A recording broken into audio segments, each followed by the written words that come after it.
우크라이나 수도 키이우가 공습을 당한 가운데 러시아 남부 접경 도시인 벨고로드에 포탄이 떨어지면서 전쟁이 확전태세로 바뀌고 악화일로를 걷고 있습니다. 오늘 두진호 한국국방연구원 연구위원 모시고 관련된 이야기 나눠보겠습니다. 위원님 어서 오십시오. 네, 안녕하십니까. 네, 안녕하십니까. 말씀드렸다시피 러시아에서 벨고로드에 포탄이 떨어졌습니다. 이게 좀 민간인 거주 지역에 피해가 있었고 러시아는 이걸 우크라이나의 소행이다 이렇게 주장을 하고 있죠. 어떤 내용인지 좀 전해주시죠. 예, 벨고라드라고 해서 러시아와 우크라이나 국경 지역에 있는 도시고요. 예. 우크라이나 하르키우로부터 북서쪽으로 약 80km 정도 떨어진 러시아의 영토입니다. 예. 이 지역에서 최근에 유료 저장고라든지 군 탄약고에 대한 폭발 이런 것들이 이제 발생을 한 것이고 러시아 입장에서는 당연히 우크라이나군의 공격이다 이렇게 좀 추정을 하고 있는데요. 실제 앞서 말씀드린 것처럼 하르키우로부터 이 벨고라드까지의 그 직선거리가 80km이기 때문에 러시아 입장에서 봤을 때는 미군이 우크라이나에 지원한 이른바 M77 견인 곡사포의 사거리가 80km 정도 되는 것이죠. 이런 아마 포병 공격에 의해서 벨고라드가 이렇게 공격을 받았다라고 판단을 하는 것으로 보입니다.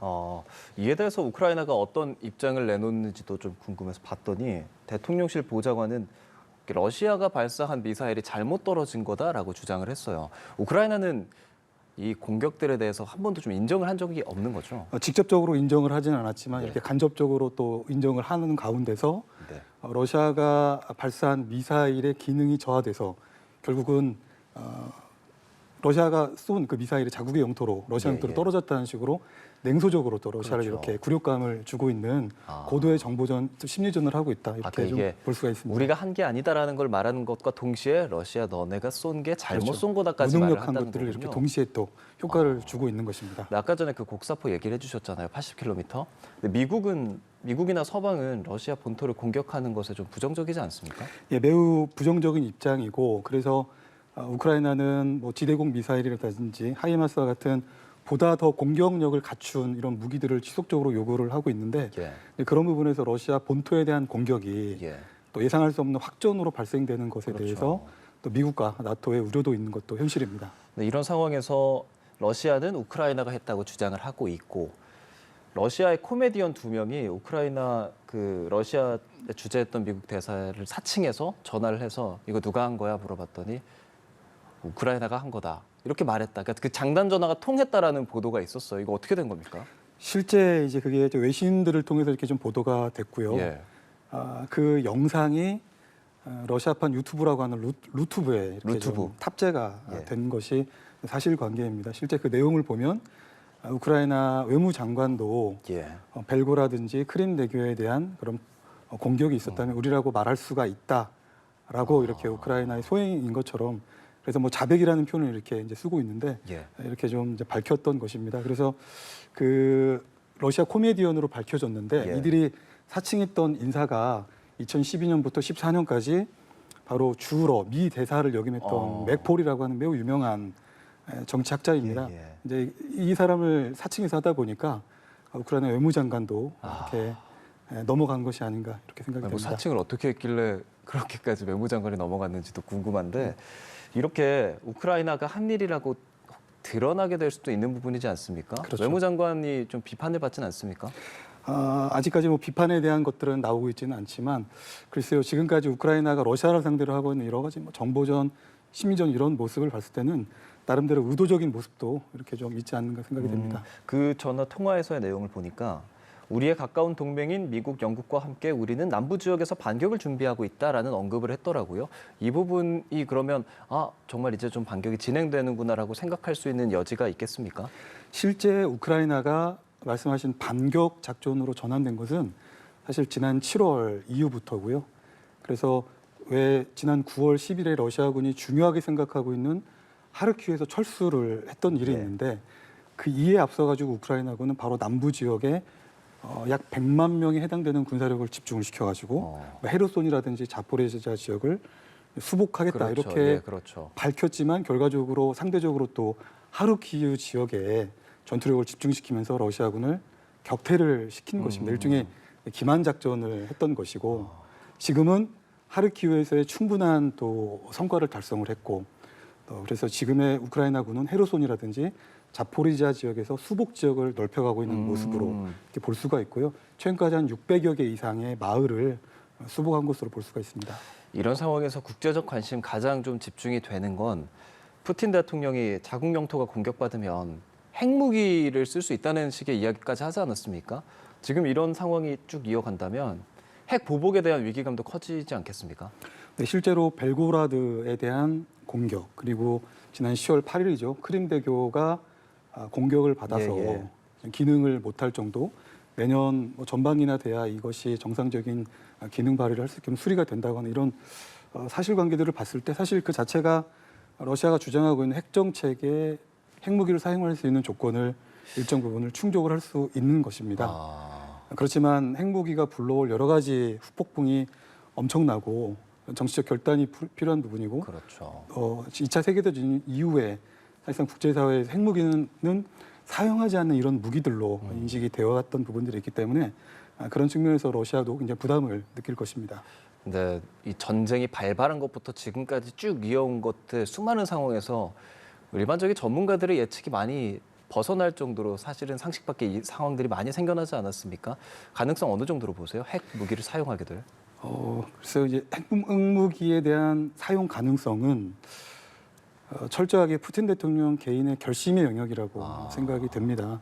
지금 북한도 제7차 핵실험 모든 준비를 맞춰놓고도 하지 않는 것들도 역시 김정은 국무위원장의 영역 속에 있는 것처럼 좀 그렇게 보여지고요. 다만 지난주까지 사실은 미국이나 나토, 우크라이나를 포함해서 국제사회가 러시아의 핵무기 사용 가능성을 굉장히 우려를 했었는데 이번 주에는 정치적 대화를 통한 외교적 해법의 모습으로 또 일정 부분 이제 변화된 모습이 있었습니다.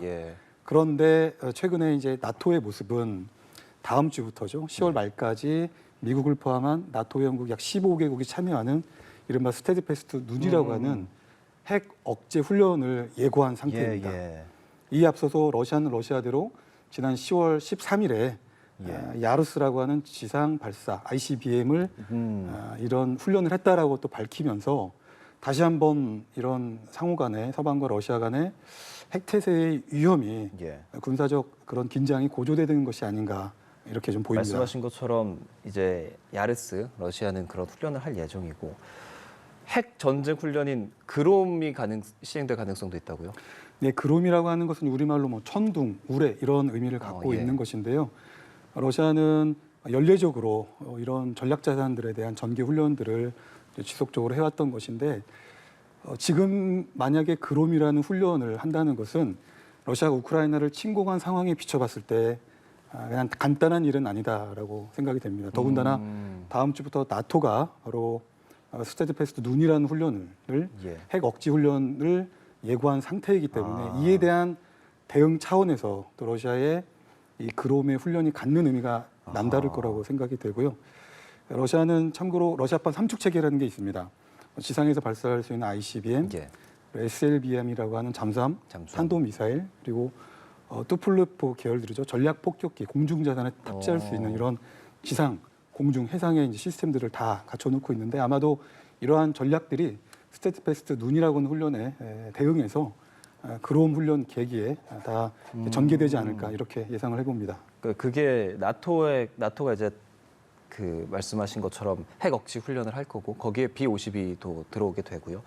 이렇게 하는 나토의 훈련은 예년과 같다고 하는데 항상 의례적으로 진행을 하는 겁니까? 네, 서로 간에는 의례적으로 진행해왔던 연례적인 훈련이다라고 얘기하지만 지금처럼 러시아가 우크라이나를 침공해서 많은 유럽 국가들이 러시아의 위협을 실존하는 위협으로 느끼고 있는 상황에서 미국과 나토가 하는 스테드패스트 눈이라고 하는 이 훈련의 강도가 의미가 남다를 수밖에 없는 것이죠. 더군다나 미국도 B-52 전략 폭격기가 전개한다고 밝혔고 그렇죠. 사실 이런 부분들은 미국의 입장에서 봤을 때 동맹 및 파트너 국가들에 대해서 확장 억제의 신뢰성을 제고시키겠다라고 하는 일종의 방위 공약을 행동으로서 보여주는 그런 상징성을 갖는다고 볼 것입니다.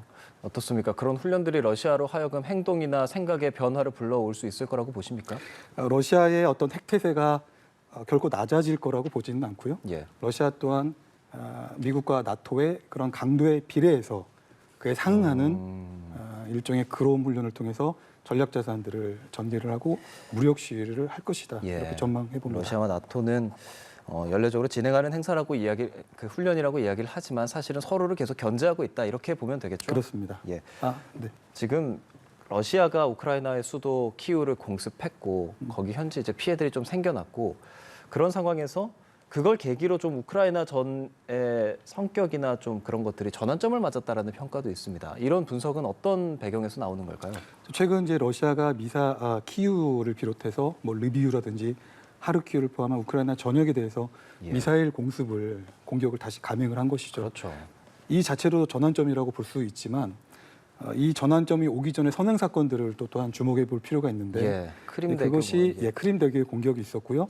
크림 대교를 촉발시켰던 그 이유가 바로 러시아가 9월 21일에 부분 동원을 선포를 함으로써 러시아는 이제 특별 군사 작전이 아닌 실질적인 전시 체제로 전환이 되었고 예. 이 이후에 루안스크 그리고 도네츠크, 헤르손, 자포리자 법적으로 우크라이나 영토를 강압적인 주민 투표를 통해서 우크라이나 전 영토의 15%에 해당되는 영토를 강압적으로 러시아로 병합을 해버린 것입니다. 예.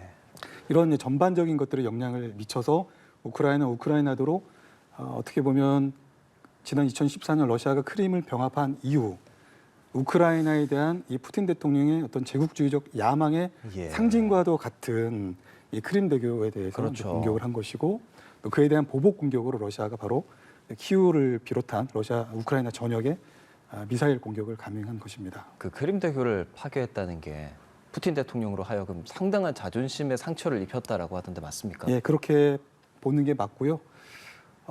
굉장히 푸틴 대통령은 뭐 크림 지역을 포함해서 지금 점령한 이 지역에 대한 집착이 매우 심한 걸로 이렇게 좀 보입니다. 그리고 이 이제 크림 대교죠. 러시아와 크림을 해상으로 연결할 수 있는 예. 그 지역인데 이 대교를 개통을 할 때 푸틴 대통령이 직접 그 화물차를 운전해서 예. 크림 대교를 건넜던 것입니다. 그만큼 상징성을 가지고 상징성을 갖고 굉장히 애정을 하는 그런 곳에 대해서 공격을 받았기 때문에 예. 굉장히 푸틴 대통령 입장에는 굴욕적인 느낌이 있었을 것입니다. 네, 이 부분까지 좀 짚어볼게요. 벨라루스가 대테러 작전 체계를 명령하지 않았습니까? 그리고 지금 이 상황에서 좀 이러다가 국제전으로 확전할 수도 있지 않을까라는 가능성을 많이들 제기하고 있습니다. 어떻게 보고 계세요? 알렉산드르 루카셴코 벨라루스 대통령은 지난 14일에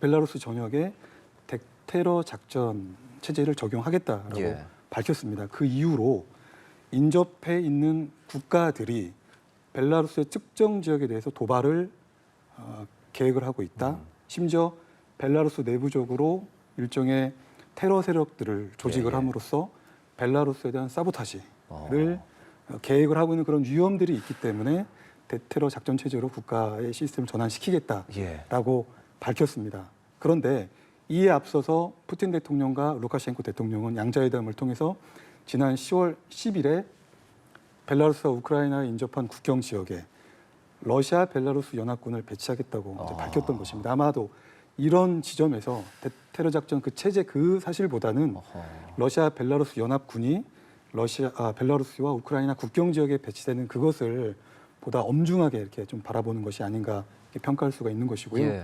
그것이 국제전으로까지 그렇죠. 예. 러시아와 벨라루스가 연합군 형태로 네. 북부 축선으로 다시 공격을 감행을 하는 것이 아닌가 이런 이제 우려를 낳게 하는 것입니다. 그렇게 연합군이 된다면 우크라이나와 우크라이나를 지원하는 세력도 또 합쳐지고 그럼 점점 세력이 불어나고 그러다가 정말 국제전이 되지 않을까라는 우려거든요. 네, 확전의 위험 가능성이 이제 큰 부분이 있는 것이죠. 그런데 이러한 차이점은 있겠습니다. 벨라루스와 러시아는 이제 동맹 국가입니다. 예. 그래서 지난 1997년에 벨라루스 대통령과 러시아 대통령이 양국 간의 어떤 연합을 위한 그런 조약을 체결을 해왔고 지금까지도 양국의 통합을 위해서 많은 정치 경제적인 노력을 해왔는데요. 예. 군사적인 차원에서는 거의 모든 시스템을 서로 상호간에 운용을 하고 있는 것이죠. 그래서 러시아가 워낙 수세에 몰리고 여러 가지 어려운 상황에서 기댈 수 있는 것은 사실 유일한 국가가 있다면 바로 벨라루스인데 하필 이런 상황에서 벨라루스가 대테러 작전 체제를 선언을 하고 또 벨라루스와 러시아 연합군이 우크라이나 인접한 국경 지역에 배치되는 것이 어떤 전쟁에 대한 관여를 또 의미하는 것이고 또 그런 부분에서 확전 위험이 이렇게 좀 증폭되는 게 아닌가 이렇게 볼 수 있습니다. 예, 알겠습니다. 벨고로드에 포탄이 떨어진 상황, 지금 우크라이나 전쟁에 대해서 짚어봤습니다. 두진호 한국국방연구원 연구위원과 함께했습니다. 고맙습니다. 네, 감사합니다.